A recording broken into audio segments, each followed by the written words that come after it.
Much for coming. I'm Sean Maloney with NFM Lending, sponsoring this event. Hope you guys got some food and some drinks. If you didn't, they're right over there. Get them while you can. Really appreciate everybody coming out. We're going to learn some awesome stuff about appraisals today. We got our guy here who's going to talk, and we'll do a Q&A. Kevin, thank you for setting this event up, and thanks everyone for coming out. Also, want to thank Take Me to Close for putting on the text. If you can come up, John Paul, and speak about Take Me to Close, everyone. Thanks. Hi, so my name is John Paul Help. Many of you who are here from KW Philadelphia will know me as the tech trainer for the brokerage, but I'm also a tech consultant for Take Me to Closing. This is a transaction coordination company. We also offer tech services that I handle myself, where through Command, we offer certain tech and marketing assistance for Keller Williams agents. But the transaction coordination side of things is for any agent, not just KW agents. So thank you guys. Yeah, that's the sweet spot. That's the sweet spot right here? Yeah, right. So everyone, thank you for coming today with the changing market with appraisals. I thought it'd be a great little class seminar to have. Vicky Carey, who couldn't make it, actually arranged for Jim Hartman to show up. He's going to be talking about just the rule changes going on, and then afterwards there's going to be a Q&A. So feel free to write down your questions and ask. He said he's going to stay here for hours if you want to. Okay. As long as it takes. All right. So, and Jim's going to introduce himself. So Jim, thank you so much for coming. Sure. Appreciate it. Good afternoon, everybody. Just a little introduction to who I am. My name is Jim Parker, certified residential appraiser, and also I'm a certified Pennsylvania evaluator. I've been an appraiser since licensing came in effect in 1992, even before that in 1987.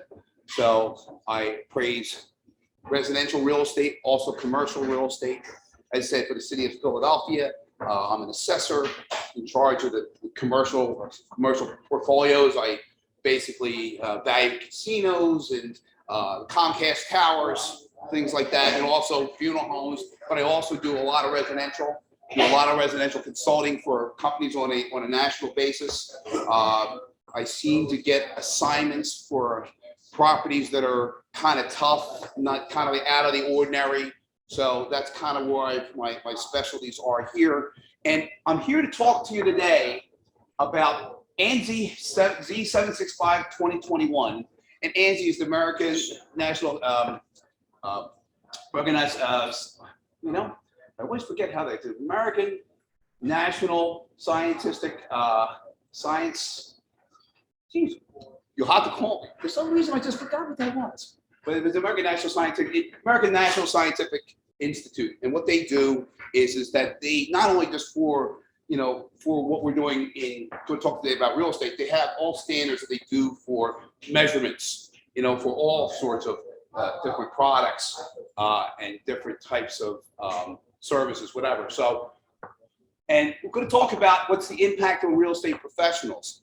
So a little background on this, I have been aware of ANSI and what they were trying to do since 1995. And it has been a controversy since then on how we do measurements. And part of the problem with ANSI is that it was pretty much promulgated by people west of the Ohio River. Okay, because a lot of properties west of they're newer properties. They don't deal with how they were built on our side of the Ohio River. So you don't have the same type of inventory. And I would be arguing and say, hey, it's very tough for you to apply these types of standards for inventory that's very, very old inventory, 100, 200-year-old inventory, because it's not going to be the same process as you're saying. So it's been going on and going on. And so basically they got enough head of steam in 2020 where they put it out there and for review. And so now here we are in 2021, as of April 1st, every appraiser must adhere to the ANSI Z765 standard. So I'm going to go over a couple with these with you to show you. All right. So once again, what is this? It's the American National Standards Institute, right? Always have a problem measuring. Measuring standards for measuring and calculating, reporting gross living area, that's called GLA, and non-GLA areas, okay? Of subjects' properties for appraisals, requiring interior and exterior inspections with effective dates of April 1st, 2020, or later on loans sold to Fannie Mae. That is also going to be expended to Freddie Mac. they are going to basically take up this standard. So this is why we're here today, because now you're going to be affected by this new standard. All right. So, and this is all my case. Why make a change when it's not broken? So, as they say here, valuations of residential property, correlate strongly with GLA, yet there's little consistency on how appraisers determine it, right? By adoption of these ANSI standards for measuring, calculating, reporting square footage, it creates alignment across market participants, provides a professional and defensible method for the appraiser, and allows transparent and repeatable results for the user of the appraisal report. Now, I will say about this kid, when I say why make a change when it's not broken, one of the reasons why they want to go to this system for standardizing everything is because they want to basically have, one of the things that's coming out is called a fabricated appraisal. And what that means is that you have an appraiser who will go out to the property and measure the property, and then you'll have another appraiser in an office, okay, who's taking that measurements and actually working on the appraisal that way. They both will going to sign a report. It's a real new process that's coming on. This kind of fits in that because they want to try to get some standardization. So if I can look at a property physically, maybe in Conshohocken, and then you could have someone who has access to an MLS out maybe Iowa, or something like that, we're looking at information. Now, hopefully they're going to talk to the appraisers and the analysts will talk together, but that's what they're trying to do here to make it all standardized. So, all right, so first new requirement, okay. Measurements are taken to the nearest inch or tenth of a foot, and the final square footage is reported to the nearest whole square foot. What appraisers used to do is just do to the foot, so they would round up to the foot, or maybe they round down to a foot. This is an exact standard in order on how to measure property. Now, this gets to be difficult sometimes if you're using a tape measure. Sometimes it's a little bit difficult. I preferably use a roller, and I also use a digital measure, but this is not too bad. This is not going to affect us all that much because it's nothing. It's just maybe consistency in measurement, and this is I think it's a very, very good standard that's to sort of be implemented. Okay, basement is any space that is partially or completely below grade. This has always been a real bugaboo for me, especially when you're talking about particular types of properties that you see, as I say, once again, west of the Ohio River. I'm going to show you an example. Okay. Property in East Norton Township. Okay, split level, right? So this area over here is always the area of contention, right? Because it's a little bit, it's above grade. So then we're going to look at the back of it. Now, see over the back there, my whole thing when I would appraise a property, it's something like this. I would say, hey, I'm going to count that as above grade space. And why? Because you will see Cape Cods that have a basement underneath here. You will see that. So then how are you going to handle those if they come up with a con? Going to call it a sub basement? This says no. So I look at this, to be above grade. Now, however, now that is going to be strictly enforced. That is not going to be considered to be above grade anymore. So I will have to consider that to be below grade space because they're going to make a real push on this. Yes. Can you go back?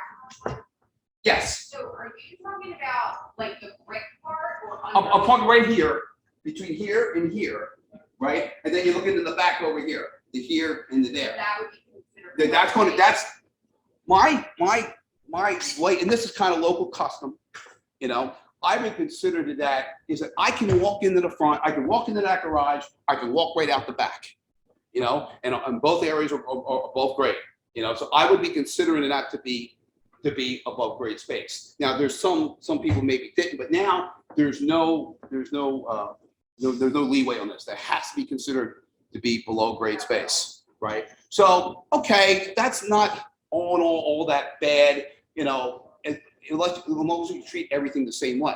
But that's the problem. If you look in the assessor's offices, and said I deal with all the assessors, all Montgomery, Delaware, and there's no rhyme or reason. There's no training for the assessors on how they assign below grade space. You probably have seen that sometimes when you look at what the public record says and what you have.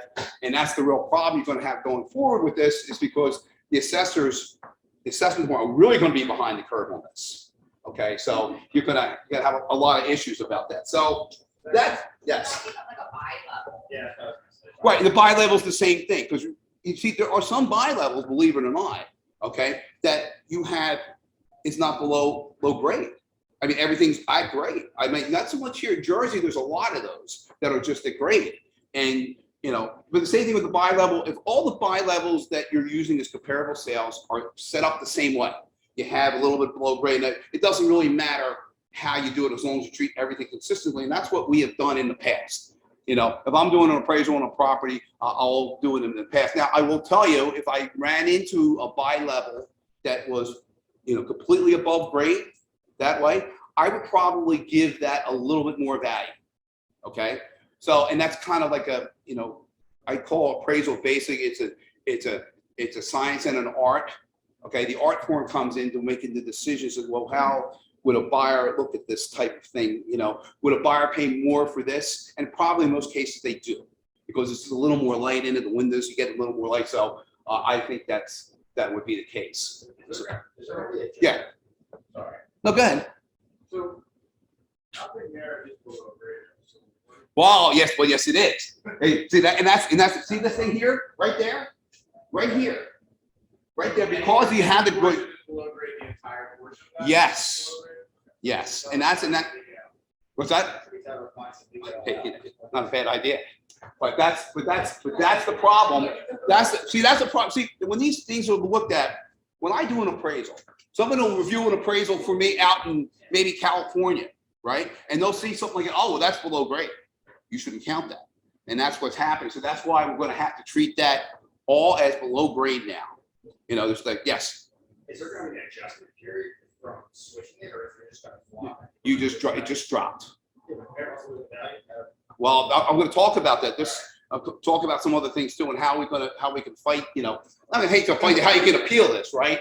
So because there's a lot of appraisers don't know what's going to go. And listen, who are the ANSI police? That's the whole question, right? And you'll see when I'm talking about a little bit later on, like who's going to see that. Now, if someone's reviewing my appraisal out in Compton, California, and I say that's all above grade, right? And they say, well, look at that. That's below grade. That area should be considered below grade. So that's the reason why they're doing it. They're taking the local, I could say the local kind of the art form that we do as an appraisal that's specific for a particular area. And they're saying, no, everyone's going to have the same national standard. Okay.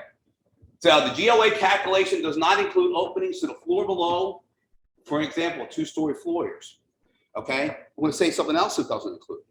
Remember having your family rooms, right? You had these big family rooms, maybe they're like 20 by 20 family rooms with two-story, you know, height, right?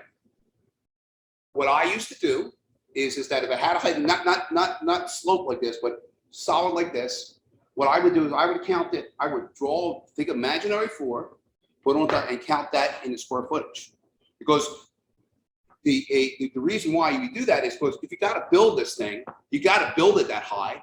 You know, you're not going to build something with 8-foot ceilings and have the same cost as something with 20-foot ceilings. So that's how we put the value. But that is no more.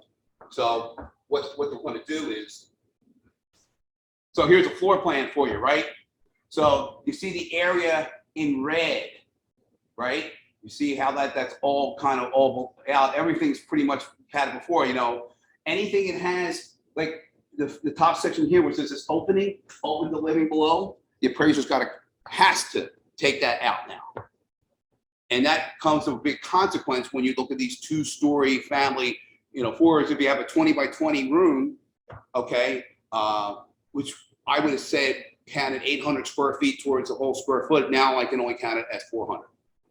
So that's a big one. But that is we can kind of get around that because if we treat all our comps the same, okay, we take it out there and we're doing everything the same. The problem that you have is that in the public record, they're going to count those two full stories. So you know, if the appraiser takes the things from the public record or the assessor and says that for your number for that, then you're going to have a problem. So your property is going to be probably undervalued because we're going to see all these properties being higher square footage. So the appraiser has to go and make these adjustments. So that's one of the things. If you get an appraisal that comes in low, if you have something like that, you have to, you know, look at it and see, you know, where the appraiser got his gross living area from. You know, if you look at it, if it's what they got from the assessor's office, then you may be suspect that he overvalued, or his comparables are oversized and not conforming to the ANSI standard. Okay, so, but so there is that. Yeah, but yes, please. So that being said, you know, pumping it out with public records, are they going to be updating the public records? Like, how is that going to reflect? Huh. I just had an appraisal come in low because of measurements, and I would say, you know, using the assessor square footage for the comps. Right, and that's exactly what can happen, because sometimes the assessor is just looking at the envelope. Remember, the assessors do not typically go into properties. We just look at it. What they'll do, they'll pictometry, you know, Google, and they'll measure the outside of it, and that's what it is, and that's what they report. So if you have a property that looks like, there's a lot of times you can't see the roof gradients on a pictometry. So if you have a roof that slants like this, right, and that's probably not, should be maybe only counted. So if you had a 20 by 20 and you had a roof slanted like that, that upper story maybe only counted, instead of 400 square feet, maybe it's only 200 square feet in addition, you know. But that's right. That's a real problem. But here is the big problem that we're going to have. Right here, finished areas must have a ceiling height of at least 7 feet. In a room with a sloping ceiling, at least 50% of the finished square footage of the room must have a ceiling height of 7 feet. And no portion of the finished area that has a ceiling height of less than 5 feet can be calculated in the GLA. Think Cape Cods. Okay, think Cape Cods where you have the kind of slanting ceilings like that, right? So here's an example, right? So this is what so over here, you see that one line, 7 feet minimum, okay, and then 5 feet minimum. So the finished area is that area in the red, right? So the areas on the side are okay, that way. But then look at the one over here. This one over here, you're going to see something that says there's a 7 foot minimum here up to here, and there's a 5 foot minimum here, and you notice that it doesn't conform. So that area would not be able to be counted at all. Not counted at all in the GLA measurement in order for ANSI standard. And what that means is that, remember when you look at the sales, the grid, the sales grid for the appraisers you have like those areas. So what will happen is that they won't count the bedrooms up there. Okay, they'll only count here. So that's a real, let me just show you another, here's another real issue. Here, this is the same property, right, that we talked about. This was a 5-bedroom split level property, right? One we just saw before with the basement. This area, there's the attic space, right? Is that going to be able to be counted? Maybe, because that may conform with it. It may just squeak by. But I'll tell you, for instance, for sure, that this side on the other side is not going to conform. So if you were listing that as a 5-bedroom property, okay, it's cut down to 4. Might be cut down to 3, because depending on what the height of that is. And that's a real issue. But it doesn't also just, pour itself with this. That's my house. I lived there in East Norton, okay? That house was 4,500 square feet, right? And it consisted of this old farmhouse here, okay? And I put this addition, on it, right? And the house was built circa 1840, 1850, right? Now, look at the old farmhouse over here, right? You see that second floor? Those windows over there, okay? When you get up to that second floor, that's the bedroom, right? In the old part of the house. That ceiling is 6 feet 7 inches. So what that means is that area technically could not be counted in GLA for this house. And there's the attic. I mean, the attic has had a heat source, that way interesting about that attic was a bedroom for my neighbors' 2 kids when they were young. So they slept up in that attic and was absolutely used. That would not qualify for space. So my house was just at 4,500 square feet. By ANSI standards, would probably drop down to about 3,900 square feet. It's a real problem. And now, once I said about the ANSI police, so how is somebody going to know that ceiling only 6'7"? So the appraiser can go in there and not say, I'm gonna let it go. Who's ANSI police can't get me. But then you may have someone who says, no, I'm just going to ANSI, I'm not counting. So it's a real issue, and how we're going to deal with that, going forward. So all bungalows are pretty much at one now, right? Could be. Depends on if they have to have that 7 feet for 50% of the space on that floor. Is it the finished space or? But it counted as finished space, as GLA, right? And that's the piece, right? So for instance, the Cape Cod, the 2 bedroom stuff. It could be Not not big. the crawl space behind the wall, in that finished area. It's 50% of that floor plan is on clearance for a big unit. Yes. You have that 50, it has to be 50%. If it's less than 50, then it's not counted, right? So that's a real issue, right? Right? So here it is again, right? If a house has a finished area that does not have a ceiling height of 7 feet for 50% of the finished area, example, some Cape Cods, in conformity to ANSI standard, the appraiser may put this area on a separate line in the sales comparison grid with the appropriate market adjustment. The report will be ANSI compliant and also acknowledge the contributing value of the non-GLA square footage. So that is good, okay? Because they're not just saying, the market, sees this as a 3-bedroom Cape Cod, not a 1-bedroom Cape Cod, so we have to acknowledge it some way, in the form. So this is how we would acknowledge it. Okay, so here's a Cape Cod, right? So I'm just go right here. This one, it's a 6 rooms, 3 bedrooms, and 2 baths. The 2 bedrooms, okay, are on the 2nd floor. That's one of the comps for my subject, right? But it does meet the requirement having 7-foot ceilings on 50%. But there's my subject. My subject doesn't meet that requirement because the ceilings on my subject are only 6.5 feet for 50%. So what the appraiser, and if you look at that, that's 400 square feet of difference between them. So how are we going to account for that? Now, hopefully the appraiser is going to do this properly, and think about this. But over here where it says additional living area, right? What I would do is that I would make an adjustment, okay, for that. So I put in the line 400 square feet, 1 bath, right? And so what I do over here is I make a 21,000 plus 21,000 adjustment, because you notice on top, right?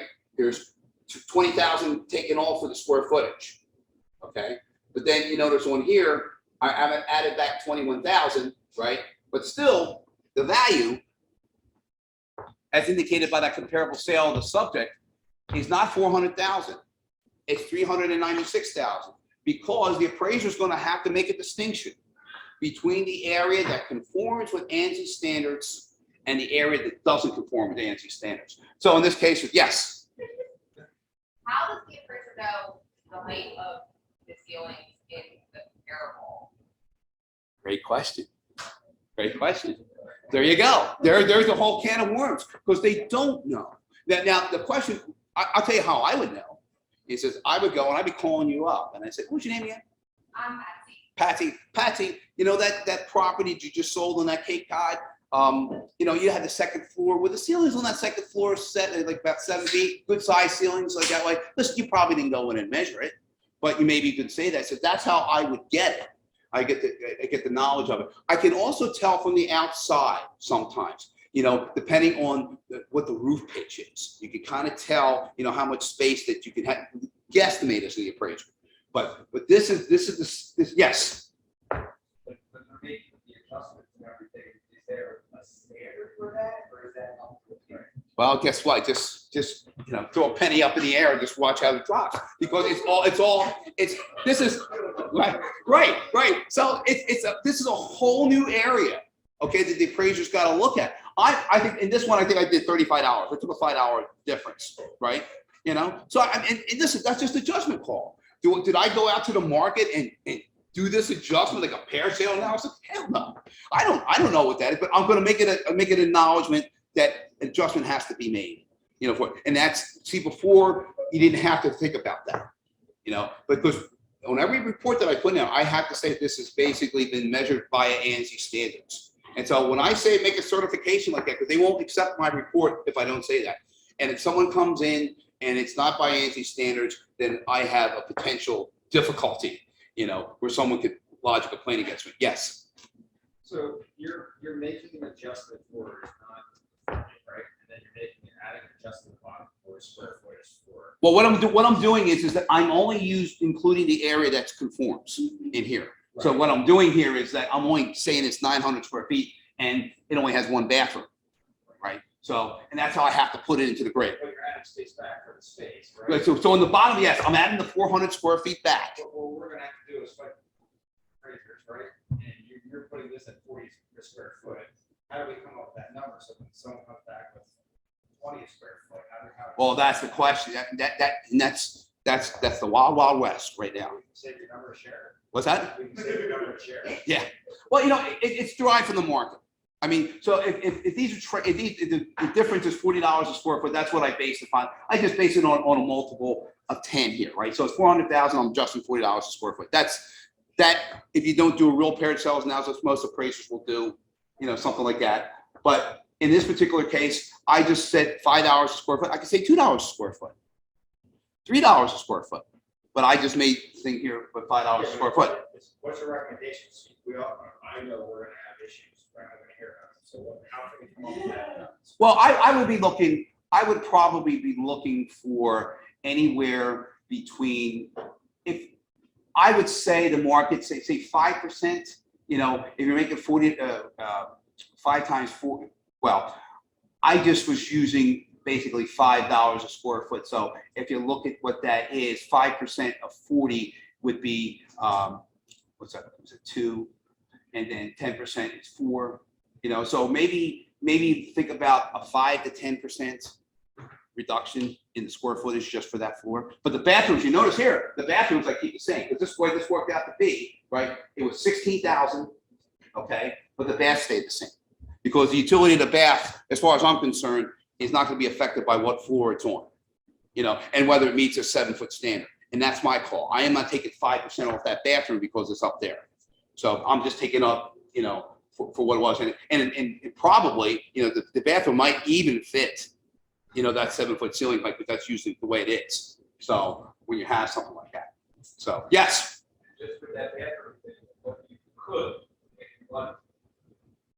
Well, yeah, well, you know, once again, it's appraiser's opinion.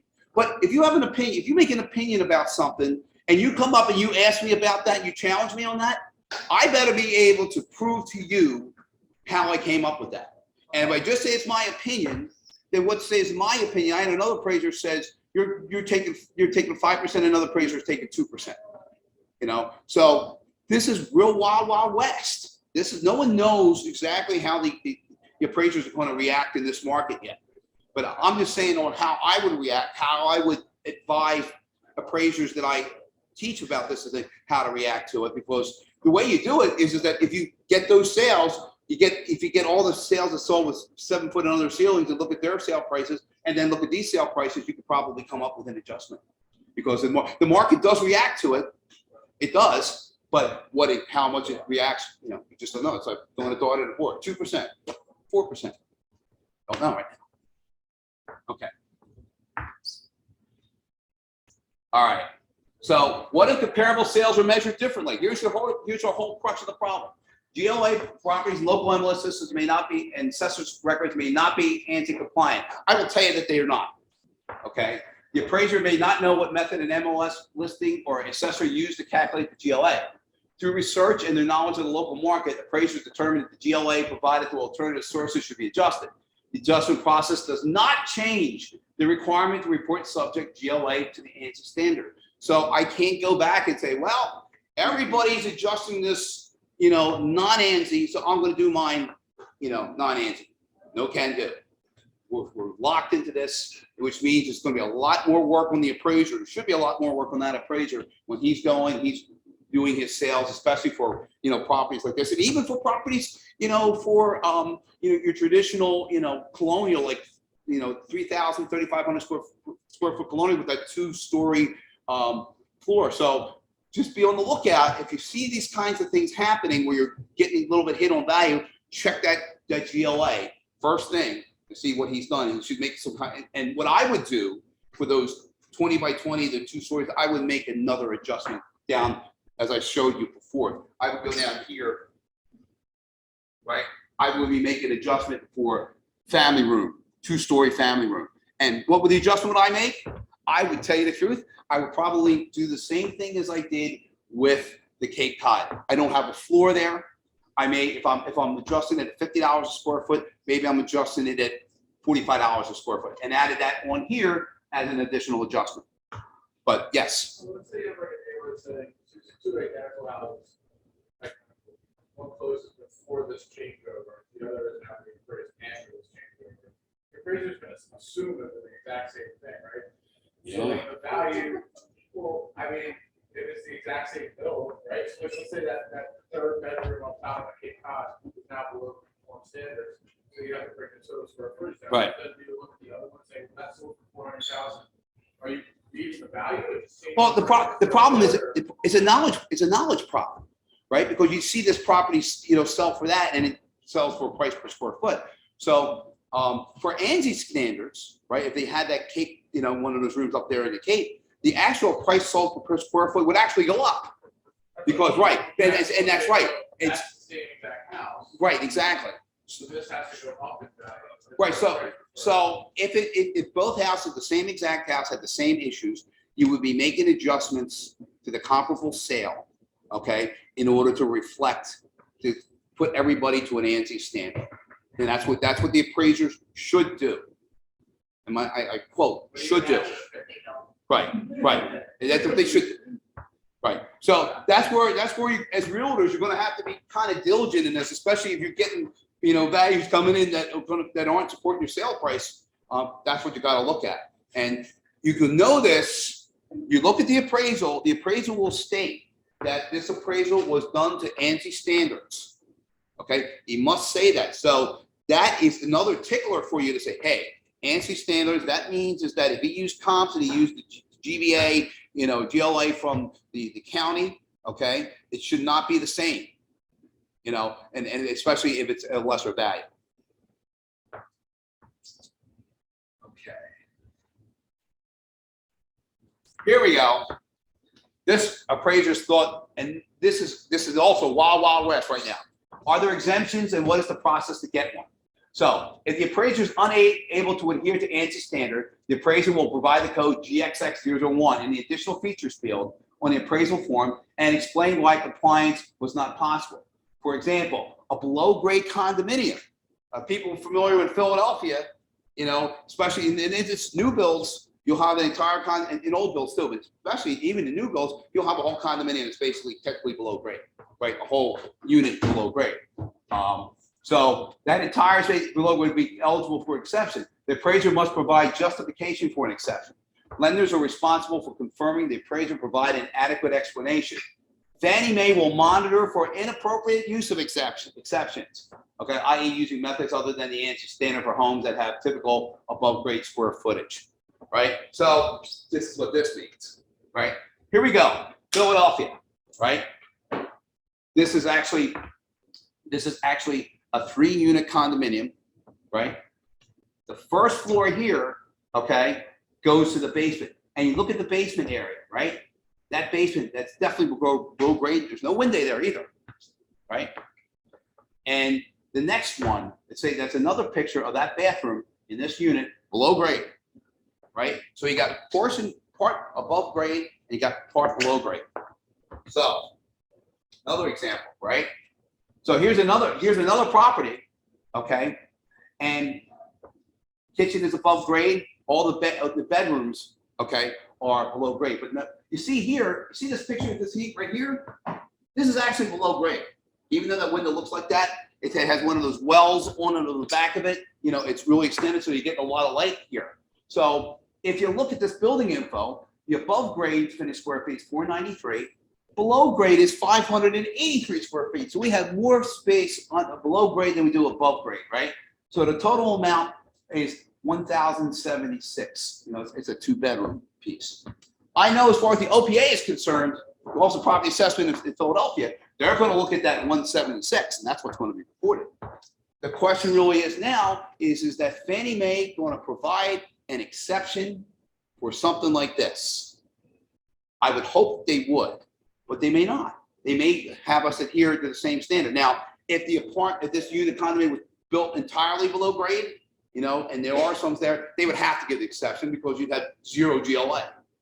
So, and just to let you know, if I'm appraising this property versus this property, the below grade space on the one with no windows is obviously not as desirable as the one that has the windows in the below grade space. So I would be making an adjustment there. I would probably do that in a quality adjustment there, you know, traditionally when I'm kind of like looking at this. So that is the real issue that we're going to have with this going forward. So wanted to kind of come to the end of my presentation here, but why is Fannie Mae requiring appraisers to follow the square foot method for this? So valuations of residential property correlate strongly with gross living area. Sure, okay, I'll agree with that. Yet to date, there is substantial inconsistency on how appraisers determine it. Our adoption of the ANSI standard provides a professional and desirable method defensible method for the appraiser and allows transparent and repeatable results for consumers of appraisers reports. Now, the question is that second one, like if you get a Cape Cod and all of a sudden you're seeing an appraisal report for an above grade finished space, you know, having only one bedroom and you bought a 3, how is that providing, you know, transparency and repeatable results? It really doesn't. So, but here it is. It creates alignment across market participants. One key factor in our decision to adopt the ANSI standard now is the recent emergence of new technologies such as phone apps, which can measure houses. Sorry, my phone does not measure a house. I cannot measure a house with my phone. I can say what it is, but it does not measure the house, right? Generate floor plan and calculate GLA. In addition, the new desktop appraisal option by Fannie Mae is launching requires a floor plan. And here's where it comes, right? Since appraisers are not inspecting the property personally for the desktop appraisal, and what that is, that's that fabricated appraisal that I talked about before, where you're splitting the appraisal assignment up between 2 appraisers, right? We anticipate they will commonly see the floor plan from a third party, not like that he didn't measure it, but a third party. Who's that third party? I have no idea. So it makes sense that all parties, including the appraiser, will be using the same standards of measurement. ANSI is a standard that technologists can build to other parties, such as real estate agents, to anticipate, and appraisers can create or consume with confidence. So the reason why they're doing this is that they want to kind of do a little bit of changes to the appraisal industry. Have what I call these bifabricated. We have a field inspector, a field appraiser, and someone in an office and doing the appraisal, and someone else is doing a sketch, and everyone has necessarily the same sketch. And that's the real reason. Yes. So someone on the Zoom call asked the question, why is this change happening now? Was there anything that prompted this or any issues that caused this to come about at this time? Well, I think this has been being pushed probably since I remember, since 1996. I've been in continuing education seminars. We'd have people talk about it. I'd be the person that's stating exactly what I'm saying to you guys right now, where the issues are in something like this, because you can't really capture the market. So they had this, they kept going with this, and in 2020, they basically had what's called a exposure draft where everybody made comments on it and wanted to go this way. But what's really pushing this, I think now, my opinion, okay, and I can't get anybody on record to say this, it's my opinion, is the bifabricated appraisals. And that's where they want to take the industry for. I worked for a company, this consulting company that did that. I know what they're trying to accomplish. And I said one thing about these bifabricated appraisals, you get your appraisal back faster. Okay, because you have 2 people working on an assignment. You know, they one of these companies was advertising return time 2-3 days. for the appraiser. And you can do that when you have, appraisers like working, this type of way. So, but that's why I think it's happened. You're trying to make a real changes to it. And listen, I got to say something, the average age of the appraisal profession really now, I think in Pennsylvania appraiser, I think maybe the median age is 56, 57. I mean, I'm 64. So it's like, there's some new people coming in, but we still have a real shortage of appraisal. So Fannie Mae is looking to what can we do in order to try to, keep the pipeline going and keep fees in line and get good turn times. And this is one of the things that they've basically come up with. And this is why I think it's being promoted to us now. As I say, you talk to anybody east of the Ohio River, most appraisers are kind of against this. Okay, but you're the other side of the Ohio River, you don't have the exceptions that we have, because actually with the other side of the Ohio River, they use a whole different kind of basically a measurement system as far as looking. We use like a rectangular survey. We use basically meets and bounds. The rest of the country uses kind of like a rectangular survey system, which everything is up in blocks, like circular blocks, and makes it a lot easier, in order to assess it. It's all those houses are just newer houses. You don't have anything like Ethan's Alleys or some of these old houses like my house. And once again, the reason why my house was built those ceilings in 1840, the average height of someone was 5'2". So I would have been pretty big then, but today, so today it's 5'9", right? So, and that's part of the reasons. It's like, things change, but there's still desire for houses like that, especially for my house and being, I'm 5'5". So that's okay. I could deal with a 6 and 8 inch ceiling. I'm okay with that. All right. So many appraisers have voluntarily adopted ANSI standards since it first launched in April 1996. So it's been around a while, but it's whether we are going, as a profession, that we were going to adhere to it. As the professional organizations like the national, for the appraisers, like the State Board of Real Estate Appraisers for Pennsylvania, or boards, we were basically not pushing for this. The appraisers were not pushing for this thing. This is a Fannie Mae push in order to get this done. So also the ANSI standard is currently used by the National Association of Home Builders and by some tax assessors. It closely powers common appraisal practice, so adoption for many appraisers will be seamless. Not around here, it's not going to be. So you have to remember, this is basically done for most other sections of the country, except not the eastern part of this country. My opinion, yes. So we get another question from someone on the Zoom. Just curious, is there a rule of thumb for how much additional bedrooms and bathrooms add to the value of a home? For example, if there are no exact matches within a mile for a 5-bedroom, how much value is given over a 4-bedroom? Okay, a couple things that go into play here, right? I do not make adjustments per se for bedrooms. When I get comps, if I have a 3-bedroom house, I'm looking for 3-bedroom comps. And sometimes you may have to put a 4 in there as a comp, but that's going to be usually larger square footage. So the difference in bedrooms are usually accounted for by the difference in square footage, and that's how I make my adjustment. Now for bathrooms, it's basically what the market is bearing for that. What's paired sale now? So if you have one house that's 1.5 baths, it sells a particular number, and then you have another house right down the block with 2.5 baths. A lot of times, if everything else is being equal, and that's if, big if, you can basically do what we call a paired sale analysis and extract, that bathroom value out of that. Sans that, a lot of times what we can go back is to what's called Marshall and Swift.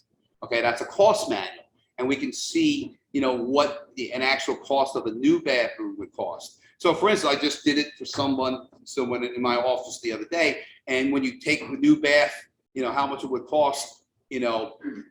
Would be about, the actual cost probably would be about $7,200 for maybe a 10 by 10 bathroom, basically basic figures. That's not saying what the market's going to say for that. That market for that house, that bathroom might be significantly more. A good question is that the condo market in Philadelphia, okay, the difference between a condo, almost the same size, maybe you're talking about a 600 square foot condo, with 1 bedroom, 1 bath, and maybe a 650 square foot condo with maybe has 1.5 baths. The difference for that is $50,000 or $60,000. And that's not just because it's 50 square feet. It's kind of that bathroom. So it basically has the utility, add on to for the bathroom. So obviously, if you had a house you had a 4-bedroom house and you had 10 bathrooms, right? Probably, maybe 7 bathrooms or so, maybe, would be considered an over improvement. The market would put much value on that. So it's hard to come up to tell you to say an exact number, what the bath is going to cost, but it's going to be predicted basically on the market. And we look at as appraisers, we look at these things to see what they sell for, and we get a pretty much of an idea, like in our heads, about what it would be. And if I have to support it, I would go to like a Marshall and Swift and show what the support would be by a Marshall and Swift. And I've had, believe it or not, I've had occasions where I adjusted a bathroom in a particular area with an underwriter considered to be high, and I just made the adjustment. I supported by a Marshall and Swift. So I hope that answers your question. All right. So here's the most important thing here that I say. When the common practice in a local market differs from the ANSI standard, can the appraiser modify the subject's GLA to conform to local custom? No. The appraiser must measure and report the subject's GLA following the ANSI standard. We had that because it wasn't a standard before. You have some appraisers doing ANSI, some not. As far as I'm concerned, I don't know many appraisers that were doing ANSI. They were there. I'm sure some people were, but so we can't. So we're basically kind of in a box now. So it's something we're all going to have to deal with. So I think that's my last slide. If anyone has any questions. So just to leave you with something is that there is solutions for this. Okay. I mean, there's going to be ways that you're going to be able to basically appeal, contest the value of an appraisal that gives, especially if they did something with ANSI standards, okay, and they did not give proper consideration for the areas that weren't counted in the new GLA ANSI standards. So that's, something that that you can do. I left my cards back there, like on the table. So if you want to take my card as you go, you can just always call me about an issue or a problem. Yes. What's oncoming for the desktop runner? The what? Desktop runner for appraisals. Yeah. What do you feel how that's going to be changing the industry, or it already is. It's already been that way. See, the thing about the desktop piece is that it's not so bad. Okay, if someone has, if there's basically a lot of equity in the home, the loan to value ratio is anywhere between like 80% and below. It's not really an issue, for something like that. But it's for the ones that, for loan to value ratios greater than 80%, that's really going to have an effect on it. And I don't know if there's going to be there may be an appeal. I think there's an appeal process for that also. I'm not sure about if you do something on the desktop where we could request. Appraisal. What they're doing is that they're just going for pictometry. They're taking it. What they've been doing is they have been mining the data in our appraisals for years now. And what they do is that they have all this information on all these properties, and that's why they can do these appraisals, these desktops, because they probably have a picture of the property and maybe even some interior photos of the property. That way, so they know what it is. The only difference is the condition of the property. You can't tell the condition of the property by a desktop appraisal. So if you have a property that's in really bad condition, okay, you might, interior-wise, you might benefit for something like that, right? If you're doing for a refinance. But if you're looking for, if you just basically did a lot of new work on your house, you got, really great, kitchen, of course, countertops and all, professional appliances, that desktop thing is not going to be reflective of your value. My opinion, yes. So another person from Zoom asked, not totally related to these new standards, but there is a lot of chatter right now about appraisers being pressured to give lower appraisals to help level out the market. Curious to hear your take on this. Well, to tell you the truth, for my association with a couple of these national consulting firms, is that there's been a real pressure for appraisers to try to get numbers to reflect the actual market values. It's been actually really the opposite way, because you'll have a property. I remember there's a property that was involved in media. It was a nice cake, you know, and I thought, you know, this maybe about a year ago, maybe it was like 424.25. It came through for, it listed for 475, right? And they had 20 offers on the property. And what happened is that property, 6 of the offers were basically competitive offers, you know, with escalation clauses in it. By the time the dust had settled, that $475,000 property was basically sold at about $570,000. That provides a real problem for the appraiser, because technically what we're supposed to do is that even though we know that sale, you know, is probably market, right? And I tell people this also. Remember, an appraisal on a property, okay, is an appraisal for mortgage purposes. It may not be a market value appraisal. And in this particular case, where we know as an appraiser what the value of this property is, but we don't have any sales to support it. So we have a problem. So how we add it back, and actually what compounds it is that, remember, you see the contracts coming in where people are you know, will pay $20,000 over, okay, what the appraised value is, right? I mean, when the market crashes, that's a real kiss of death as far as I'm concerned, but for the owner of the property. But you want to, as long as you're going to stay there for a long time, that's fine. And that's where the appraisers, you know, were looking at. And that's sometimes where the problems we had. When we saw people willing to pay a lot of money over what the appraised value was, that we just knew we were going to have a problem property. So it's the appraisers, when we go look at this, we see someone's going to be, we're having a problem with the valuation of this property. We may think it's that way, but there's an escalation clause, or there's a mortgage contingency for 20,000 over, you know, that relieved us a little bit. So the property could come, you know, appraised less than what it was, because we have to rely on closed sales. That's what we have to rely on. We also have pending sales. We have closed sales. The property in media, the way we got around that one is that we found a sale that was pretty not Cape Cod, something a colonial. To tell you the truth, was not, I feel, as desirable this, but it had the numbers as far as the sale prices. And what we did is we reconciled around that number, okay, you know, for it.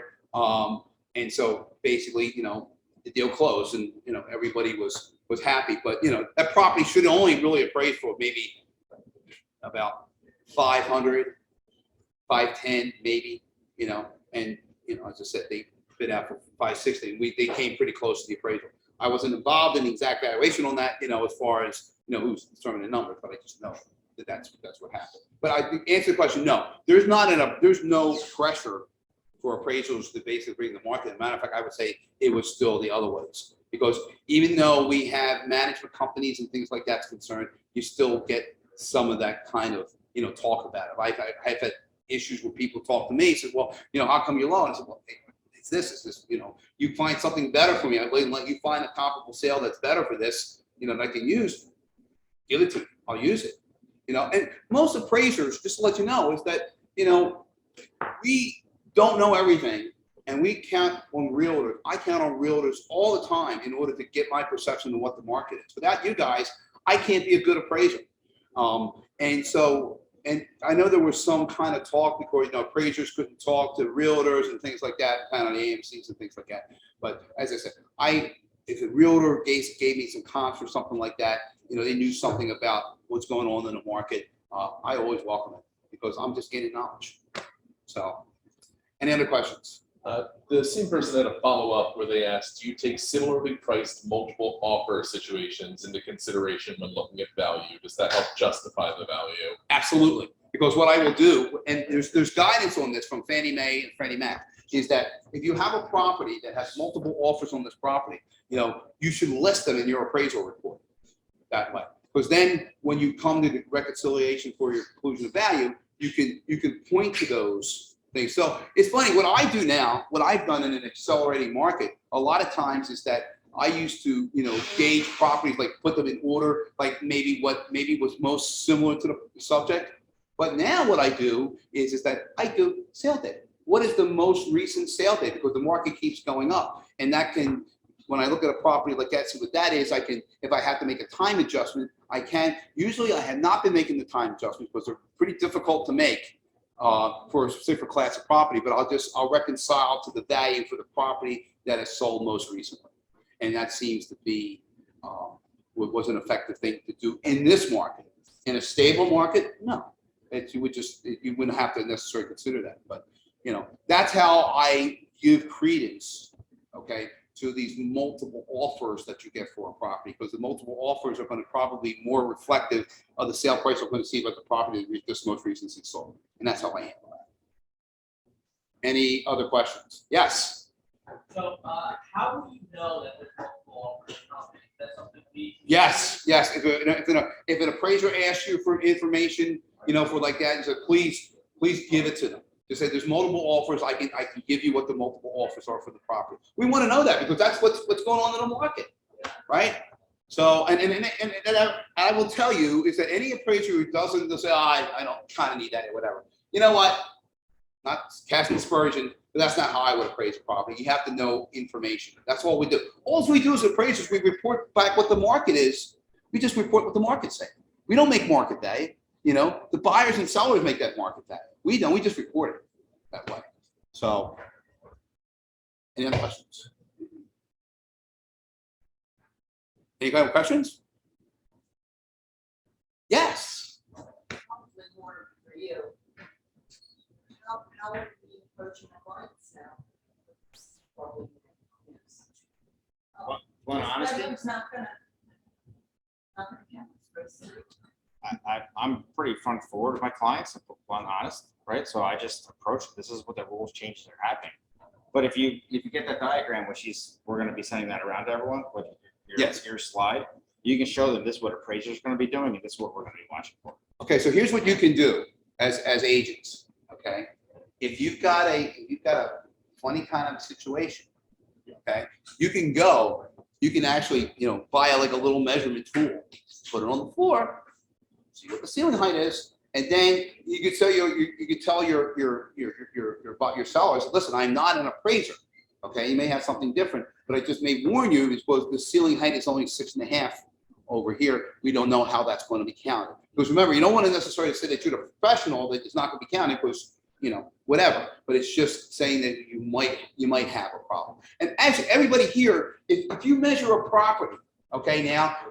And you saw these ANSI standards as far as that's concerned. Sometimes agents measure their own properties, and that's great.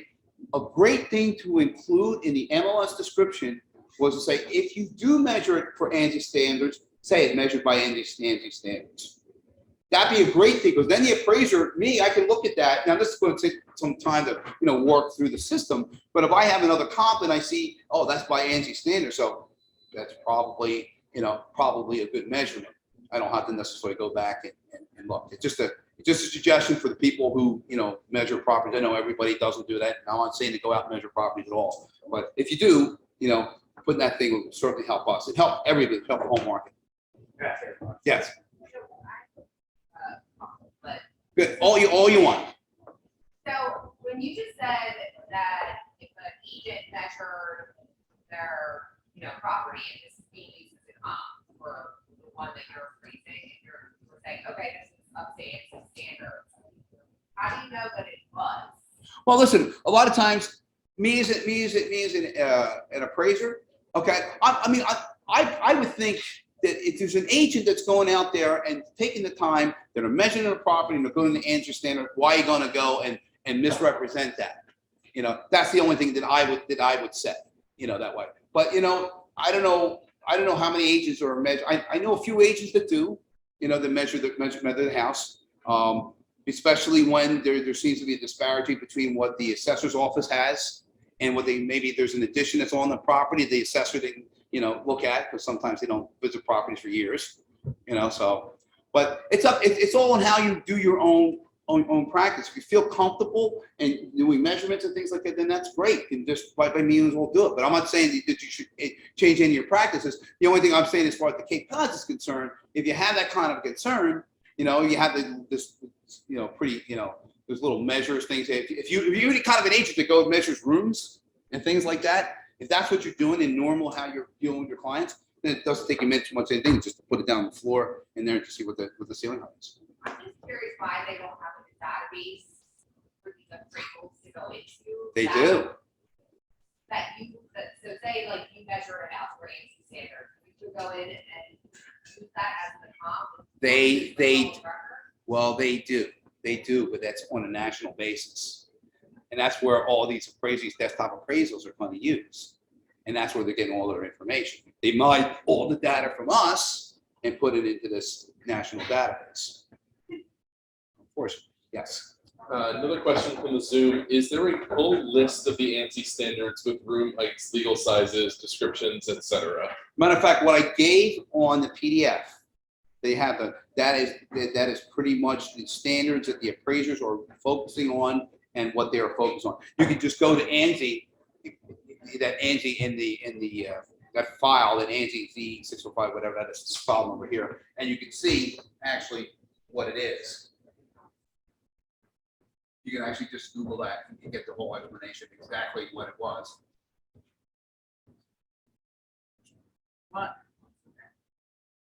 There. Yeah, the ANSI Z765. That's 2021. They can just Google that and they can get all information about from the source. The International Home Association did something like this. They took their piece and they could find, you know, that. But remember, the most important things about the ANSI thing, just to summarize, right? For the appraisers, they got to do it within a tenth of a foot, okay, when their measurements or an inch, okay. 50% ceiling heights have to be 7 feet over 50% of the floor area in order to be counted as, you know, gross living area above grade. If it's not that way, the appraiser should basically take that area that does not conform and make a separate line adjustment on it on their appraisal. And also the requirement about basement above grade, I mean, how we treat spaces, you know, above grade, below grade, especially for basements. And as I said, if any part of that basement at all, okay, is covered, you know, below grade, it's not counted. That's the big thing. And there's not going to be really any kind of like, I can't go to local custom anymore like I used to do, you know, in order to get more value for that. That's no longer. So, any other questions? Yes, Patsy, keep bringing them. Keep bringing them. I'm sorry. No, don't apologize. It's good. You just said that like now finished basements are not going to be offering any value. No.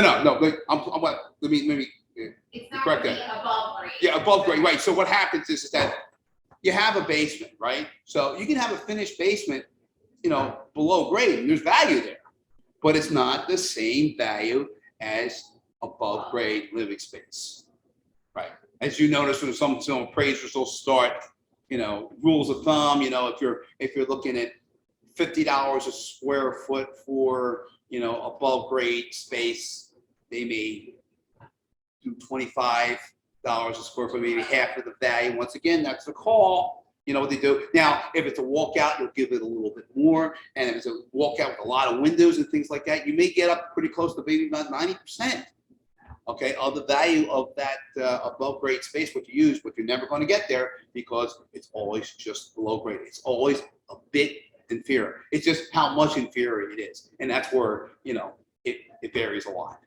It's all opinion. Personally, so if you were looking at comps that have, you know, pictures of a finished basement that aren't there in like the, you know, assessor's square footage, do you look at those pictures and add additional square feet to the? Let me just say, usually in the assessor's database, I'll talk about Montgomery County, I usually don't see pictures of finished basements. They usually, assessors do not usually go into houses normally. I'd be interesting to see what county were you talking about? Did you see this? Well, I actually had an appraisal recently where the appraiser was taking comps that had a finished basement, taking 50% of the assessor's finished square feet and adding that to the value of said comps. That's an interesting thing. Yeah. That's Wasn't sure if that was- well, okay. So here you go, right? So you have a 2,000 square foot house, colonial house, right? 1,000 feet on the first floor, 1,000 feet on the second floor. You're going to have 1,000 square foot basement, right? So if I'm trying, if say that basement is 50% finished, okay? So I would be looking at 500 square feet of finished space. And if I was using $50 a square foot for the above grade space, I would do maybe 25, just making it very simple, maybe higher than that, $25 a square foot for that basement finished space, and put it on the basement line below gross living area, right? Matter of fact, I can show you. I'm not talking about the subject property, I'm talking about, Well, even the comps, right? We just get. I just look at how they can tell from a picture. Well, they can't. See, so it's here, right? If the basement and finished room for what grade is where you would put that adjustment. The question really is that how are you going to know how much of it is finished? Now, a lot of times they'll say a finished basement and they'll just make a lump adjustment for a finished basement, 4,000, 10,000, 5,000. But what you're supposed to do, you're supposed to go into the MLS, and when the agents put the description in of what it is, you'll see what it is. You'll see a finished basement, maybe the basement's 1,068 square feet, and finished area 900, right? So then that's how I would know. You know, so sans that, if I just have something for a finished basement and I don't know, you know what, I'll probably be looking to make a lump adjustment, but I want to see a picture of it, you know, that way. And then what I do, I call the agent. I call the agents. How much of that was finished? But a lot of appraisers don't do that. I wish you were different. Well, I mean, I call it fair, you know, that way. So sometimes, you know, sometimes calling it fair doesn't always give people the result maybe they want yet, but I'm always consistent, and I'm always trying to be fair to everybody else. So, any other questions? Yes. Yeah, so when you have a subject property that's unique, that all the other comps, let's just say within like a mile radius, say it's like a 6-bed, 9-bath, you're taking those other 3 bathrooms or the 9 baths, so you're evaluating all those as like an average value for the facility. Well, here's another question. I'm going to rephrase your thing, because you probably won't see a lot like that. But what you may see houses with fireplaces. That's a good way to illustrate, right? So you have that house that I had there, I had 4 fireplaces in that house, right? And it was kind of that way. So when appraiser would be looking at my house, if you're going to look at, you know, as far as the fireplace is concerned, if I'm doing 6,000 for fireplace 1 for 2 fireplaces, and then when I'm doing fireplace number 3, well, somebody really want to have 3 fireplaces? So, well, maybe not. I'm not going to give that as much value per fireplace as that. And then the 4th one, I probably would adjust even less than that. So if I was making $5,000 adjustments for fireplaces, let's just say, right? And I had 4 fireplaces, right? So normally you would think, well, that would be maybe $20,000. I'm making adjustments for fireplaces, but I may not make that. I may make 15. No, I may discount a little bit. It's the same thing with your property that has the unique features. But just talk about that unique property. I appraised, you know, it was a new housing development, and they had an old barn. Okay, they kept the barn, right? And you see that a lot of times when the developer come in, they keep the old barn, and they basically they fix up the barn. They basically rehab the barn. It's beautiful, right? The problem is that I can't use that barn. I mean, the comps around these other, that's not it. I mean, it's not, how do you compare a barn, reused barn, or adaptive reuse of a barn with a brand new property? So what I do is I go to different areas. Remember once I went 10 miles in to find barns that were similar. I found 3 different barns that were similar, and I had the 3 comps inside. So what I did was I reconciled between, here's the value for these cars that people will pay for these things, and what is it in the community over here. I compared it how they did, value-wise between other properties of similar size in their community. So that's what I did. So that's what you have to do. If you have a special property, you basically go and find similar properties. It doesn't only matter what it is. I mean, listen, I'm not going to go up to, I'm not going to go 100 miles away to find a property, but something within reasonable area, similar school districts, right? Because that's what drives really value, right? And that's what I would use. And then I use the other properties in that development to say what the value is of the properties in that development. And that's how I would handle something like that. That's why you should do it, so. Any other questions? believe the last question for the Zoom is, are there any other aspects of the appraisal process that are being changed in addition to the way the GLA is calculated? One thing I can say, no. No, I mean, the appraisal process has actually been pretty much the same, probably since, wow, at least since USPAP was instituted, and actually way before that too. The appraisal process doesn't necessarily change about what we do as an appraisal. Everything is the same thing that appraiser did in 1950 is the same thing that I'm doing right now as far as the how we do it's the reporting that changes. Okay, that's what basically what changes and what kind of requirements that like the lenders want. So we used to have something where you can be, if I work for a bank, I could just write a letter, and that was my appraisal. I turned it into the bank. So I think the property is worth like 1 page. That was it, you know. And now I just did a residential appraisal for a $3 million condo down in Philadelphia that was 54 pages. So yeah, I mean that's sometimes you need that type of detail because if you make adjustments, you have to support adjustments. So I would say, to example, no, there's nothing really else in the appraisal process that's changing. It's more on how they want us to report the appraisals, the appraisal that way. So.